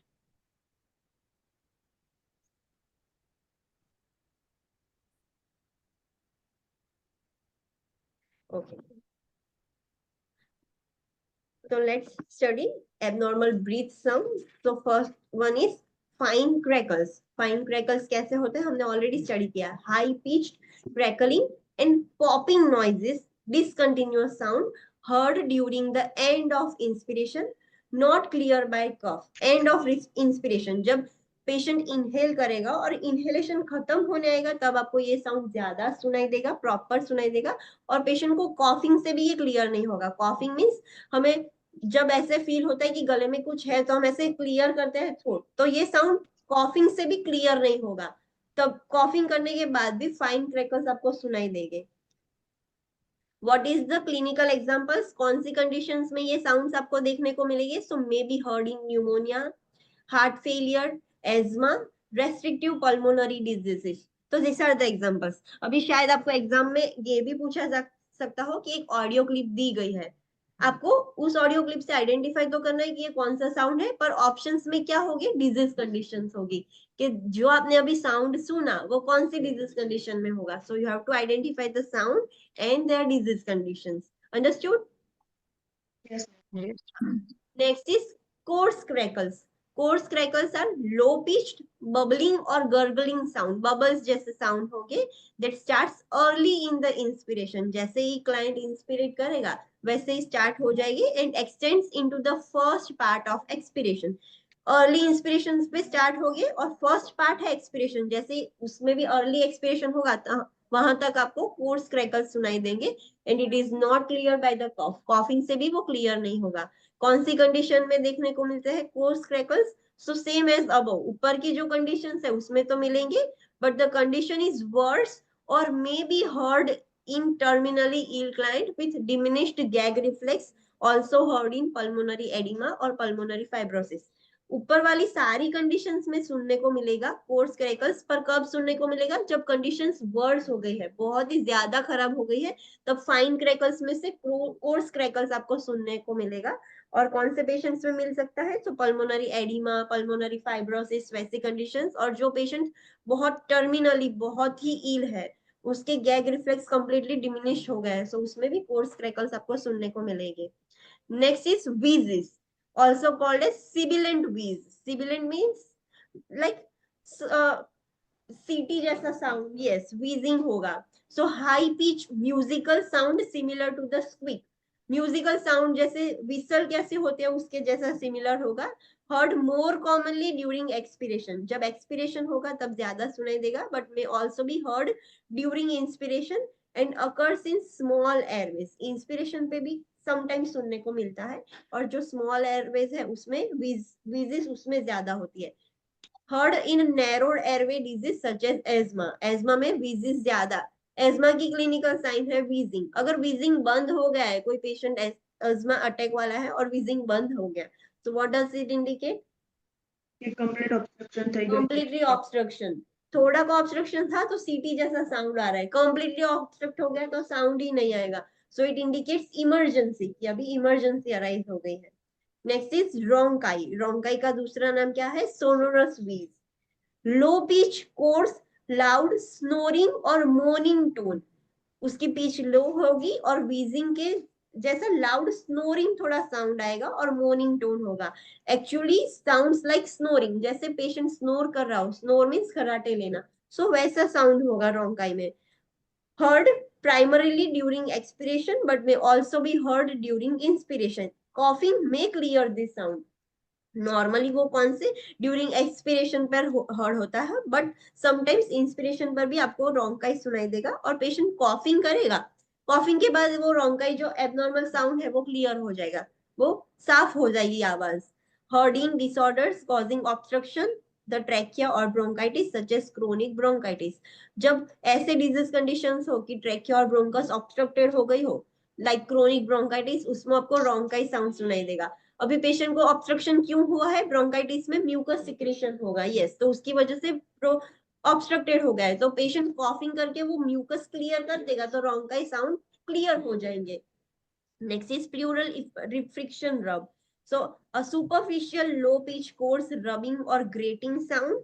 It sounds like two surfaces rubbing together. दो surfaces ऐसे rub हो रही है, वैसा आपको sound आएगा.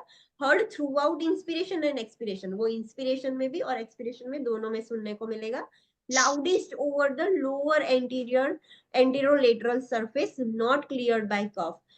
सबसे loud वो sound कहाँ पर सुनने को मिलेगा? So lower anterior बेस है, आगे की साइड के जो बेस है साइड्स में, वहां पर आपको ज्यादा सुनने को मिलेगा प्लूरल फ्रिक्शन रब, बिकॉज जो प्लूरल स्पेसेस है वहां पर फ्रिक्शन हो रहा है. Heard in individuals with pleurisy. Pleurisy means inflammation of the pleural surfaces, वहां पर आपको इजीली सुनने को मिलेगा. Heard also in pleuritis accompanied by pain with breathing. Rub disappears after few days if pleural fluid accumulates and separates the pleura. अगर उसको plural inflammation है, inflammation की वजह से उसमें स्वेलिंग हो गया है दोनों प्लूरल सरफेसेस में, और उस वजह से वो रब हो रही है, दैट्स वाई आपको ये साउंड आ रहा है. पर अगर वो पेशेंट को इन्फ्लामेशन की वजह से अंदर फ्लूइड फिल्ड हो गया है, सो वो रबिंग सरफेस चला, वो रब नहीं होगा, सो ये साउंड चला जाएगा. Understood online students? Yes, Understood ma'am. about all abnormal sounds? Yes, ma'am. Okay, next is voice sound, that is box 12.8. So there are different types of sounds: bronchophony, egophony, and whisper pectoriloquy. So bronchophony means what? So ask the client to repeat the word 99. And normal voice transmission is soft, muffled, and indistinct. आपको patient को बोलना है कि 99 word ऐसे repeat करे, और you have to auscultate that sound. आपको stethoscope लेना है और posteriorly, you can not identify the voice sound from anterior side, so you have to place the stethoscope end piece, जो डायफ्राम है उसको पोस्टीरियरली प्लेस करना है, और पेशेंट 99 ऐसे रिपीट करता जाएगा, और आपको वो वर्ड स्टेथोस्कोप से सुनना है. लंग्स में भी ऐसे साउंड्स वाइब्रेशन होंगे, पर वो साउंड आपको जो भी आप सुनोगे वो कैसा आएगा, थोड़ा सॉफ्ट होगा, मफल्ड होगा, क्लियर नहीं होगा. If it is clear then it is abnormal. वो मफल्ड साउंड होगा और इनडिस्टिंक्ट होगा, आपको पता नहीं चलेगा कि वो 99 ही बोल रहा है. So this is the normal sound. अगर वो क्लियर है तो इट इज एबनॉर्मल. ईगोफोनी में क्या होगा? So ask the client to repeat a long E sound. आपको क्लाइंट को क्या बोलना है? अब ई, ऐसा लॉन्ग ई रिपीट करें, और आपको स्टेथोस्कोप से वो सुनना है from the posterior side. Normally the nurse here the E sound. आप ऐसे ई सुनोगे, आपको वो ई बोल रहा है तो ई ही सुनाई देगा. अगर वो नहीं सुनाई दे रहा then this is abnormal. Whisper pectoriloquy. Whisper pectoriloquy means ask the client to whisper the words 1, 2, 3. The normal voice transmission is faint, muffled, and almost inaudible. Patient अभी 1, 2 बोलेगा नहीं, 1, 2, 3 विस्पर करेगा, आवाज नहीं करनी है.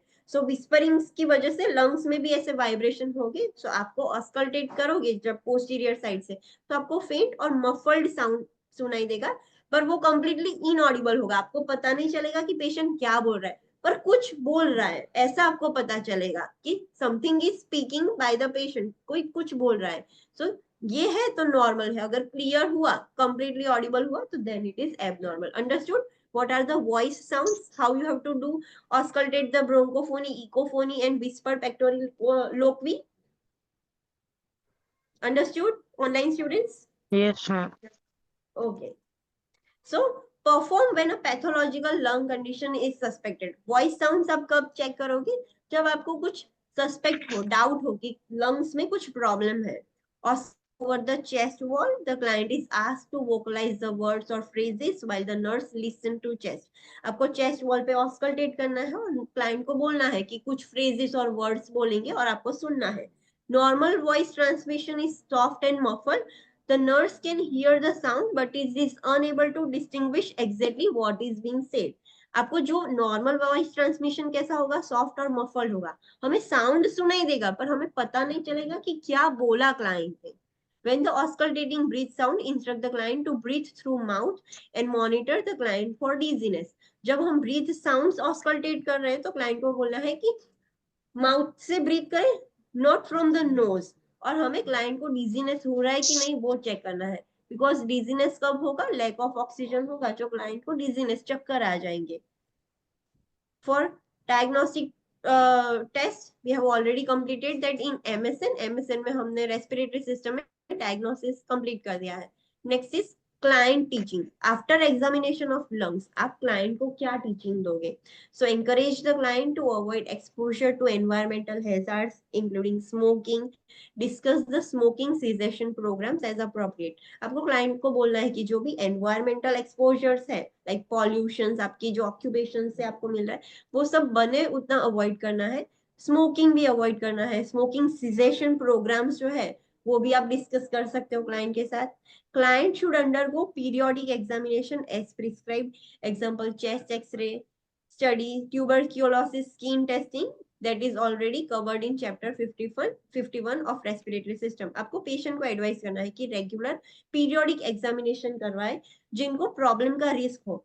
All healthy individuals does not have to undergo the periodic examination, but जो smoking है, जिसको already risk है, उसके occupation ही वैसे है, so उस patient को आपको regularly periodic examination के लिए advise करना है. chest x-ray करवाए, tuberculosis skin testing करवाए.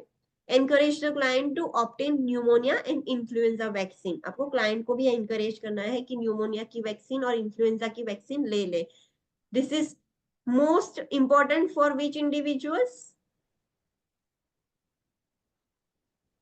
कौन से इंडिविजुअल्स में न्यूमोनिया और इन्फ्लुएंजा का रिस्क ज्यादा है? Yes, no falling થતું હોય છે. Okay, I am talking about the age group.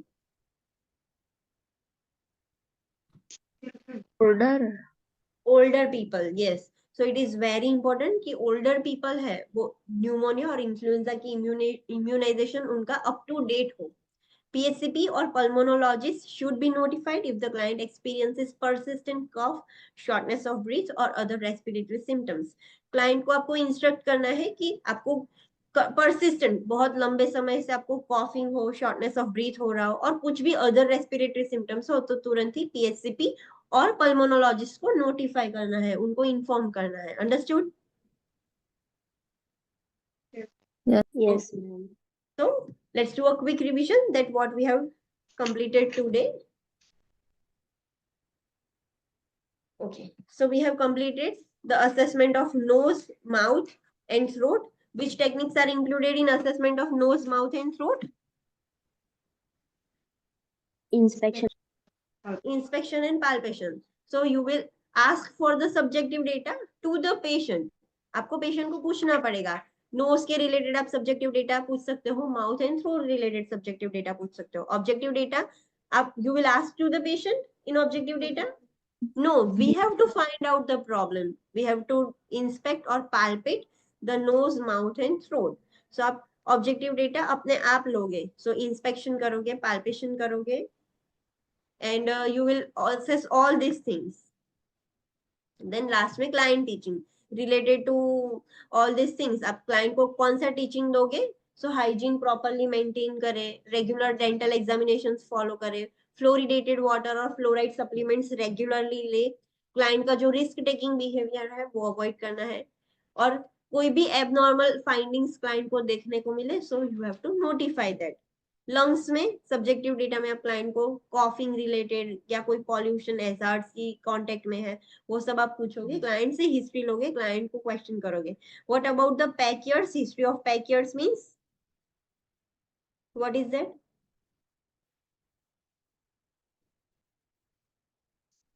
Okay, online students, what is the history of pack years? એને ટીલ ડેટ સુધી કેટલી સિગરેટ મતલબ કન્ઝ્યુમ કરી ફોર્મ્યુલા છે એમ કે counselling. Okay, so the number of packed smoked in a day multiplied by the number of years since the client was smoking. Understood? Yes.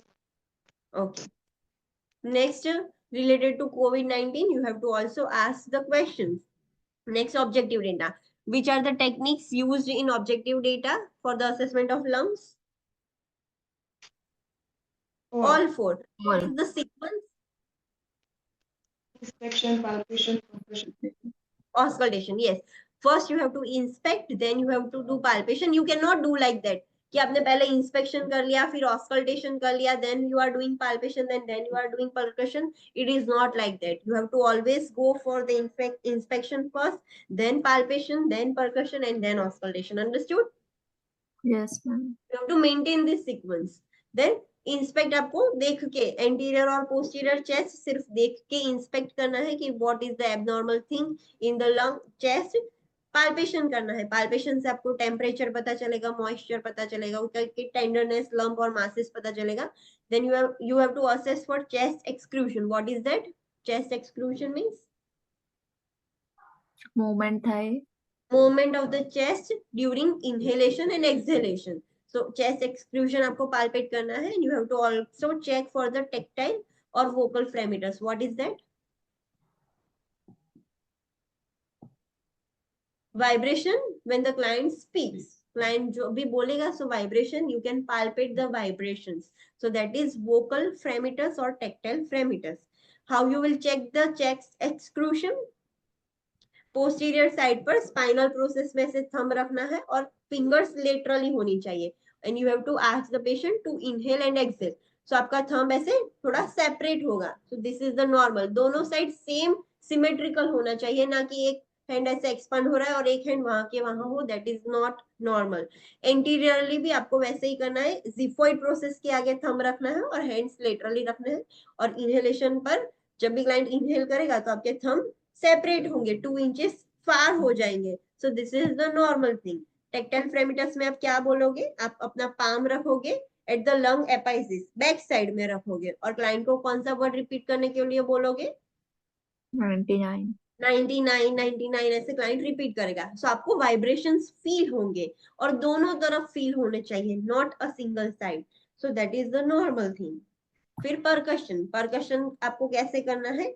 एपाइसिस से start करना है. So apex, top of the shoulder से start करना है. और जो interspaces है, not on the ribs, दो रिब्स के बीच में जो स्पेस है, इंटरकोस्टल स्पेस, वहां पर आपको परकशन करना है. How you will do the percussion? What is the correct method of doing percussion? Tapping કરીને. But how? Like directly on the chest? Two No, finger finger. મૂકીને અમે એના ઉપર ટેપિંગ કરવાનું. Yes, you can Knuckle place the પર two કરવાનું. finger and do the percussion, or only one finger. You cannot do like this. You cannot place the whole hand, and you cannot do like this also. You have to percuss through the knuckles, not the fingertips. So 1 2 3 4, this is the method. You have to do the percussion, anterior and posterior, both ways. If the patient is female, then you have to avoid percussion on the breast tissue. You have to do the percussion surrounding the breast tissue. You cannot do the percussion on the breast tissue. Normal lung sound, normal lung percussion is how you will write if the patient is having normal findings. Resonance. Percussion, resonance. There is resonance. You have to just simply write. अगर आपको exam में ऐसा दिया गया है कि on doing percussion there is resonance, so what is that? It is normal. Nothing to worry about that. Sometimes they will ask you such type of question कि आपके पास एक patient आया है, उसका lung check किया और there is a resonance. So what you will do? What intervention will you do? So what you will do? Document Just the findings. document the findings. It is completely normal. You don't have to do anything. So that is the normal finding. अगर air filled ज्यादा होगी तो कैसा sound कैसे लिखोगे? कैसा लिखा हुआ होगा? Hyper. Hyper resonance. If there is a dense, lungs properly dense हो गए due to fluid or due to mass, तो कैसा होगा sound? Dull. Dullness, it will be there. So this is how it is written. Then auscultation. Auscultation means आपको stethoscope से sound सुनने हैं सारी साइड्स के, posterior, anterior and both the lateral sides. Again, if it is a female, you cannot auscultate over the breast tissue. आपको breast के sides में से डिस्प्लेस करके वहां से ऑस्कल्टेशन साउंड सुनने हैं. नॉर्मल ब्रीथ साउंड्स कौन सी जगह से आपको आएंगे? There are 3 places. Which were they? Bronchi. Bronchial, ब्रोंकोवेस्टिकुलर, bronchovesicular, Vesicular. vesicular. जो ट्रेकिया है that is called as trachea है वो कौन सी? ब्रोंकियल. जो लंग्स है उसको क्या बोलेंगे? जो लंग्स है Vesicular. that is vesicular. और जहां पर ट्रेकिया और लंग्स दोनों है so that is called as bronchovesicular. Bronchovesicular. Understood? Okay, then we have studied about the abnormal sounds. The abnormal breath sounds are fine crackles, coarse crackles, wheezes, rhonchi, pleural friction rub, stridor. All these are lung sounds. Jitna bhi possible ho, there are videos available on YouTube. You can also listen to that audio clips frequently. तो आपको easily पता चलेगा. ये आपको याद रखना होगा कि ये sound कौन सी conditions में है. That is the common thing. Wheezes एक ही condition में मिलेंगे, that is asthma. Pleural friction rub एक ही condition में होंगे, that is the pleuritis, pleurisy, जो pleural spaces के related है वो. आपको कौन स्ट्राइडर, ये आपको याद रखने पड़ेंगे. बाकी जो 2 है that is the common for that condition. So नाम से ही पता चल जाएगा. So try to listen that audio clips frequently. Next, voice sounds. What are that? अगर आपको डाउट हो रहा है कि पेशेंट को लंग्स में कुछ प्रॉब्लम है, लाइक आपने जब ऑस्कल्टेशन किया तभी आपको पता चला कि देयर इज एबनॉर्मल साउंड, सो आप ये वॉइस साउंड चेक करोगे. वॉइस साउंड से आप दोनों तरफ चेक करोगे सो आपको एबनॉर्मल साउंड सुनाई देंगे. So first is bronchophony, egophony and whispered pectoriloquy. So उसमें आपको ब्रोंकोफोनी में पेशेंट को क्या बोलना है, क्या रिपीट करना है? 99. 99. Patient will repeat 99. और आपको क्या साउंड सुनाई देगी ऑन ऑस्कल्टेशन? कैसा साउंड होगा वो? मफल्ड होगा और Muffled, इनडिस्टिंक्ट soft. होगा. Yes, if it is clear then It is abnormal. It is abnormal. Yes, so आपको मफल्ड और इनडिस्टिंक्ट, आपको एग्जैक्टली पता नहीं चलेगा कि पेशेंट क्या बोल रहा है. ईगोफोनी में पेशेंट क्या बोलेगा? Yes, repeating E sound and आपको वो ई कंप्लीटली सुनाई देगा. और विस्पर पेक्टोरिलोक्वी में क्या होगा? पेशेंट विस्पर करेगा, बोलेगा नहीं.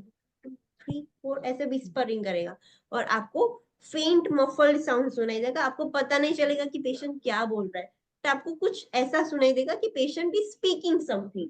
What we can not identify that. So this is you have to do voice sounds जब भी आपको सस्पेक्टेड लगे कि कोई प्रॉब्लम है. So this is how you are doing this. And last is patient education. आप पेशेंट को क्या एजुकेट करोगे? तो जो भी एनवायरमेंटल हैजार्ड्स है, स्मोकिंग है, उस सब से दूर रहना है, वो अवॉइड करना है.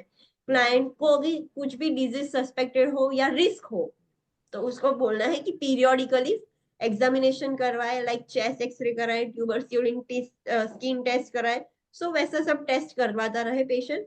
उसको बोलना है कि न्यूमोनिया और इन्फ्लुएंजा की वैक्सीन रेगुलरली लेता रहे पेशेंट. इन्फ्लुएंजा की वैक्सीन एवरी Year. एन्युअली आएगी. तो पेशेंट को एडवाइस करना है कि टेक दैट वैक्सीन. और पेशेंट को वो भी एडवाइस करना है कि आपको कंटिन्यूअसली कॉफिंग हो रहा हो, शॉर्टनेस ऑफ ब्रीथ हो रहा हो या फिर अदर कोई भी सिम्टम्स दिख रहे हो, so you have to contact the PHCP और पल्मोनोलॉजिस्ट. Okay ma'am yes. એક ક્વેશ્ચન હતું કે જ્યારે કોરોનરી બાયપાસ ગ્રાફ્ટ કરાવીએ તો એના પછી મફલ સાઉન્ડ આવે તો એ નોર્મલ કહેવાય કે કોરોનરી બાયપાસ ગ્રાફ્ટ કરાવીએ, કોઈ બી સર્જરી હોય, પેશન્ટને આપણે સર્જરીના લીધે આપણે વેન્ટિલેટર પર મૂક્યું હોય, સો એનું બ્રીથિંગ એબનોર્મલ થઈ જશે, અંદર કોફિંગ ને એવું હશે, તો એ વખતે તમને એવા જ એબનોર્મલ બ્રીથિંગ સાઉન્ડ્સ જ આવશે. એ કેમ આવ્યા છે? Because patient was on ventilator. થોડાક દિવસ પછી ધીરે ધીરે સાઉન્ડ્સ ક્લિયર થતા જશે. જેમ જેમ અંદર સિક્રેશન્સ ક્લિયર થશે પછી એ બધા સાઉન્ડ્સ ક્લિયર થતા જશે. તો એ વખતે આવે છે ધેટ ઇઝ એબનોર્મલ. પણ એનું રીઝન શું છે? Because patient was on ventilator. So એ વખતે આવશે જ. જે તમે એવું ટ્રાય કરી જોજો, જે જોબ કરતા હશે, જે તમારે આઈસીયુ માં જશો ને તો જે વેન્ટિલેટર પર હશે, તમે એમને ઓસ્કલ્ટેટ કરશો રેસ્પિરેટરી સાઉન્ડ, તો તમને બધા જ એબનોર્મલ સાઉન્ડ્સ જ આવશે. જે હેલ્ધી ઇન્ડિવિજ્યુઅલ હશે એમનામાં નહીં આવે. That is abnormal, we can not say that is normal, પણ એનું રીઝન છે કે કેમ એ એબનોર્મલ છે. હા, તો એ ટાઈમે ઇન્ફોર્મ ટુ PHCP કરી શકે. હા, we have to just document કે પેશન્ટ નું અત્યારે આ સાઉન્ડ છે.